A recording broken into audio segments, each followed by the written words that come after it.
Why is China building a secret aircraft carrier? What are they hiding? We don't know for sure, but a new leak might have revealed some details. First, some background. In 2013, China launched its first aircraft carrier, the Liaoning. It was a refitted Soviet carrier. So China got the expertise and the technology transfer. That's how they were able to launch their second carrier, the Shandong, in 2019. That one was 100% Chinese made, and now China is building a third carrier. This one is called the Fujian. It will be China's first truly advanced carrier. The reason I say truly advanced is because the first two carriers had a ski ramp. This new one will have a catabar system, that's catapults and arresting gear. In simple words, a catabar system allows more sorties. That's the number of times an aircraft can take off and land per hour. A ski ramp limits the number of sorties. Also, the ski ramp is good for helicopters and vertical takeoff and landing jets like the F-35B. But China has none of those. They have the J-35, which is a conventional jet. So a catabar is a clear upgrade. But there's another reason why the Fujian will be a truly advanced carrier. There is a leak, satellite image, very hard to make out details. Some experts have analyzed it, and they say there is something unusual around the island. There seems to be a circular structure. Now this could be a radar system or a weapon. A lot of experts have talked about China possibly developing an electromagnetic catapult. It could be for launching satellites into space. If that's what this structure is, then China is solving a major problem. Their aircraft carriers will be able to launch satellites in times of war. Why does it matter to the US and India? Because of two reasons. One is the electromagnetic catapult, which we just talked about.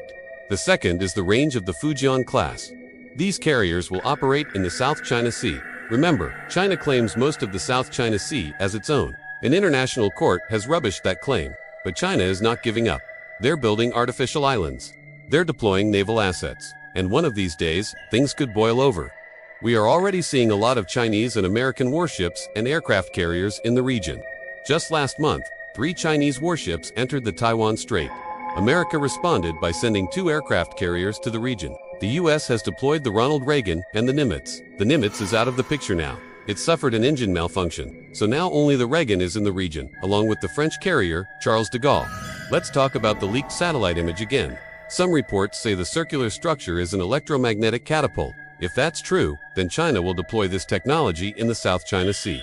That could be a game changer. But let me tell you why. Electromagnetic catapults are used to launch fighter jets. They can also launch cruise missiles and drones. So China's aircraft carriers will become mobile launch pads for fighter jets and missiles. We're talking about hundreds of sorties every day. In a limited conflict, say a war between the US and China over Taiwan, these carriers will be a nightmare for America. You see, the US will try and contain China's People's Liberation Army. At the same time, they will also try and stop China from blockading Taiwan. That's when these aircraft carriers could come into play. If they have catapults, then China can launch missiles from the Fujian and the Shandong into the Pacific. We're talking about long-range missiles, perhaps intercontinental ballistic missiles, ICBMs. Beijing can hit American military bases in Guam or even Hawaii. And this will happen before the US can even retaliate. That's why it is very important to decode what China is hiding inside their aircraft carriers.